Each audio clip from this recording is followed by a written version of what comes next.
Hello दोस्तों, कैसे हैं आप लोग। आई होप आप लोग ठीक होंगे। आज की इस वीडियो में हम लेके आए हैं एचआरए का कैलकुलेशन आपको कैसे करना है। जैसा कि आप जानते हैं, यदि आप सैलरीड एम्प्लॉय है तो आपको अपने एम्प्लॉयर से एचआरए रिसीव्ड होता है।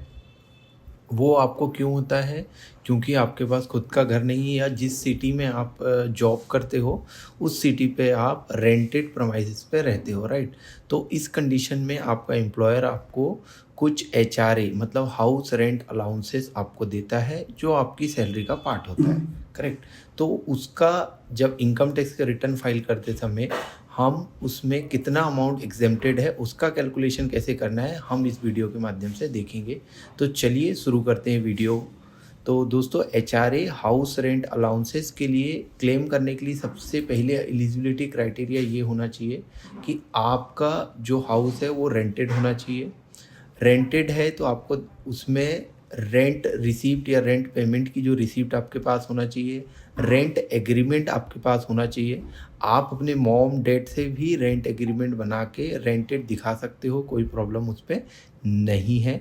तो सबसे इम्पॉर्टेंट है रेंट एग्रीमेंट आपका होना चाहिए। और जहाँ पे रेंट एग्रीमेंट रजिस्टर्ड होने की रिक्वायरमेंट है कि रजिस्टर्ड रेंट एग्रीमेंट ही वैलिड होता है, तो आपको उस कंडीशन में रजिस्टर्ड रेंट एग्रीमेंट ही करवाना है। अदरवाइज नोटराइज वाला रेंट एग्रीमेंट भी अलाउड है।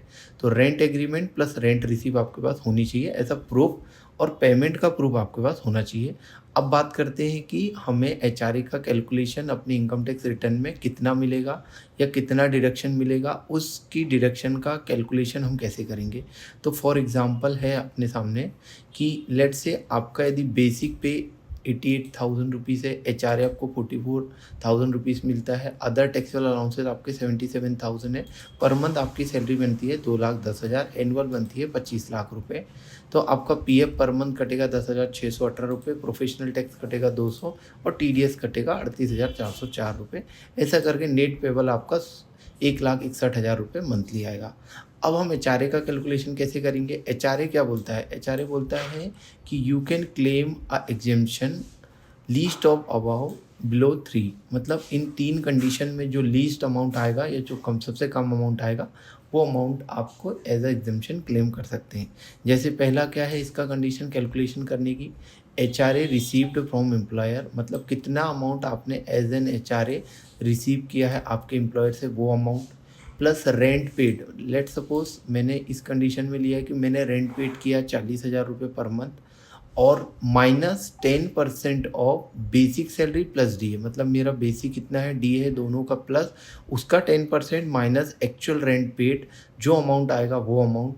और तीसरी कंडीशंस होती है यदि आप नॉन मेट्रो सिटीज़ में रहते हो तो 40% ऑफ बेसिक प्लस डीए का 40%। यदि आप मेट्रो सिटी में रहती है, दिल्ली, मुंबई, कोलकाता, बेंगलुरु, तो 50% ऑफ बेसिक प्लस डीए का। तो इस कंडीशन में बेसिक प्लस डीए का 50%, इन दोनों का जोड़ के 50% निकालना है, वो आएगा। तीनों में से जो कम अमाउंट होगा वो आपको per month HRA exemption taxable salary से मिलेगा, जो कि आता है आपका 26,727।